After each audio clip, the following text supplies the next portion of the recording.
లే మనం అట్లేం లేదు. వాళ్ళు వినాల్సిందే, వాళ్ళకి ఇదే శిక్ష. వాళ్ళని ఎవరిని బయటికి పంపను, ఎవరిని పంపొద్దు అధ్యక్ష. దయచేసి మీకు విజ్ఞప్తి చేస్తున్నా, వాళ్ళని ఇక్కడ కూర్చోబెట్టి కఠోరమైన నిజాలు వాళ్ళు వినడం ద్వారా వాళ్ళలో పరివర్తన తీసుకురావాలన్నదే ఈ ప్రభుత్వం యొక్క ఆలోచన. కాబట్టి వారిని ఎవరిని కూడా సభలో నుంచి బయటకు పంపించొద్దు అధ్యక్ష. అందుకే ఈరోజు ఇందిరమ్మ రాజ్యం గురించి పదే పదే మాట్లాడుతున్నారు అధ్యక్ష. ఎస్, ఇందిరమ్మ రాజ్యం తెస్తాం సోనియమ్మ నాయకత్వంలో. ఖచ్చితంగా ఈ రాష్ట్రంలో ఇందిరమ్మ రాజ్యం.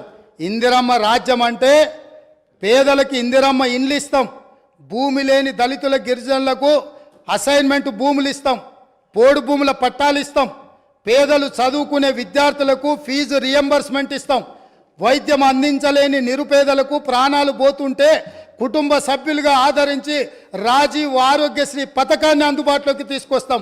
ఇందిరమ్మ రాజ్యం అంటే మైనారిటీలకు సచార్ కమిటీ నివేదిక ప్రకారం దళితులతో సమానంగా వాళ్ళు ఇబ్బందులను ఎదుర్కొంటున్నారంటే మైనారిటీలకు 4% రిజర్వేషన్ ఇస్తాం అధ్యక్ష.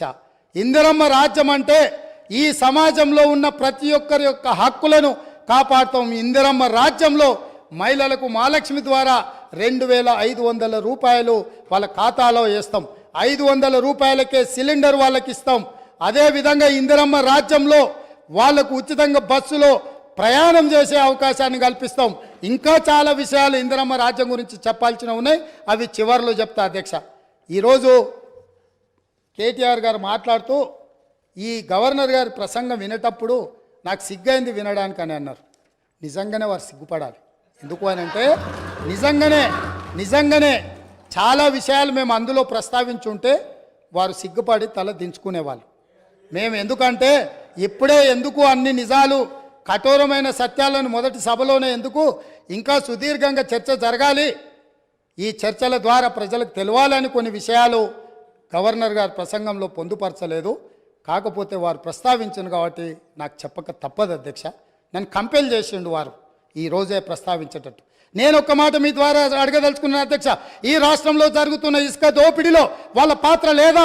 లక్షలాది వేలాది లారీలలో ఇసుక దోపిడీకి పాల్పడుతుంటే నేరెళ్లలో, సొంత నియోజకవర్గంలో నేరెళ్లలో ఇసుక దోపిడీకి పాల్పడుతుంటే ఇసుక లారీలు దళితుల మీద ఎక్కించి తొక్కి చంపుతుంటే ఆ దళితులు నిరసన తెలిపినందుకు ఇసుక దోపిడీలో నేరెళ్లలో నిరసన తెలిపిన దళితులను పోలీసులను పెట్టి నిర్బంధించి పోలీస్ స్టేషన్లో పెట్టి కరెంటు షాకులు పెట్టి సంసారానికి పనికి రాకుండా హింసించినందుకు, ఇసుక దోపిడీకి పాల్పడి ఇసుక లారీలతో దళితులను తొక్కిచ్చి చంపించినందుకు ప్రశ్నించిన దళితులను పోలీస్ స్టేషన్లో పెట్టి పోలీస్ కరెంటు షాకులతో కొట్టి సంసార జీవితానికి పనికి రాకుండా చేస్తే తెలంగాణ రాష్ట్రం ఇచ్చిన లోక్సభ స్పీకర్గా మీరా కుమారి గారిని మా మిత్రుడు పొన్నం ప్రభాకర్ గారు ఆ దళితులను పరామర్శించడానికి తను చట్టం చేసి బిల్లు పాస్ చేసి తెలంగాణ రాష్ట్రం ఇచ్చిన మీరా కుమారి గారు ఆ కుటుంబాలను పరామర్శించడానికి వస్తే పోలీసులను పెట్టి అడ్డుకొని వారిని అవమానించినందుకు సిగ్గుతో తల వంచుకోవాల్సిందే. అదేవిధంగా అధ్యక్ష, ఈ రాష్ట్రంలో రైతు రాజ్యం అని చెప్పిన ఈ ప్రభుత్వం నిజంగానే రైతు రాజ్యం అయితే ఖమ్మంలో గిట్టుబాటు ధర కోసం నిరసన తెలిపినందుకు ఖమ్మంలో రైతులను అరెస్టు చేసి కోర్టుకు తీసుకుపోయేటప్పుడు అంతర్జాతీయ తీవ్రవాదులక నేరగాళ్ళక బేడీలు వేసి నడిపించిన చరిత్ర కనీసం ఆ తల్లిదండ్రులు జైల్లో ఉంటే చంటి పిల్లల్ని సంకలో పెట్టుకొని ఒక ఆడబిడ్డ తన భర్తను కలవడానికి వస్తే పోలీసులు అడ్డుకున్నారు. ఇవాళ గిట్టుబాటు ధర అడిగిన రైతులను బేడీలేసినందుకు సిగ్గుతో తల వంచుకోవాలి ప్రభుత్వం అని చెప్పి, ఆనాటి ప్రభుత్వం అని చెప్పి నేను ఈరోజు చెప్పదలుచుకున్నా అధ్యక్ష. అదేవిధంగా అధ్యక్ష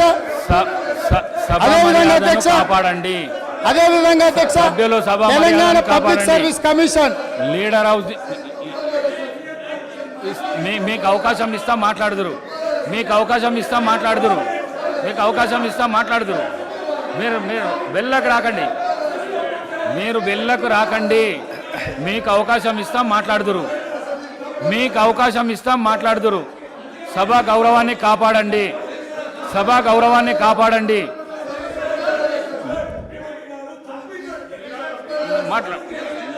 నేను అధ్యక్ష, చాలా రోజులు చర్చలు ఉన్నాయి. సభ ఈ రోజుతోనే అధ్యక్ష, ఈ సభ మీ అనుమతితో మీ సీట్లల్లో మీరు గౌరవ సభ్యులు అధ్యక్ష. మీ సీట్లల్లో మీరు పోతే మీకు అవకాశాన్ని కలిగిస్తా నేను. అధ్యక్ష, మీ ఈ సభను మీ గౌరవ అనుమతితో సభ్యులు ఇంకా సభా కొంతకాలం మర్యాదను చర్చలు కాపాడండి. కొనసాగిద్దాము. అప్పుడు వాళ్ళు మర్యాదను ఏమేం కావాలనో, కాపాడండి. ఏమేం అడగదలుచుకున్నారో, మీకు ఏమేం అవకాశం చెప్పదలుచుకున్నారో విందాము. మీకు ఈ అవకాశం ప్రభుత్వంలో ఇస్తాము. 10వ తరగతి పరీక్షలు అధ్యక్ష, ఈ ప్రభుత్వము 10వ తరగతి పరీక్షలు నిర్వహించలేక 10వ తరగతి ప్రశ్నాపత్రాలు మీకు అవకాశం ఇస్తాము. సభా మర్యాదను కాపాడండి. మీకు అవకాశం ఇస్తా, నేను ఇస్తా. మీరు మీ సీట్లకు మీరు వండి. గౌరవ సభ్యులు మీ సీట్ ఇస్తా. స్పీకర్ సార్ ముఖ్యమంత్రి గారు స్పీకర్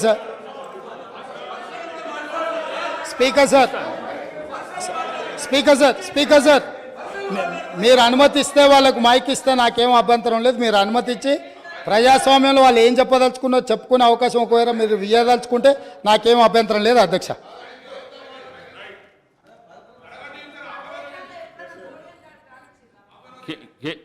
శ్రీ కేటీ రామారావు గారు. స్పీకర్ సార్, నేను నిజంగానే సిగ్గుపడుతున్నా సార్. ఎందుకంటే పంట బీమాకు రైతు బీమాకు తేడా తెలియని వ్యక్తి ముఖ్యమంత్రిగా ఉన్నందుకు నేను నిజంగానే సిగ్గుపడుతున్నాను సార్.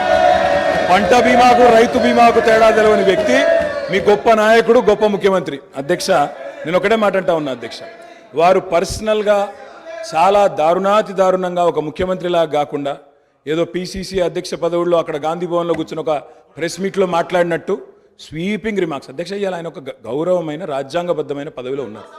అధ్యక్ష, నేనేమంటా ఉన్నా అధ్యక్ష, చెప్పాలి, గుర్తు చేయాలి, ఆయన గుర్తులేదు.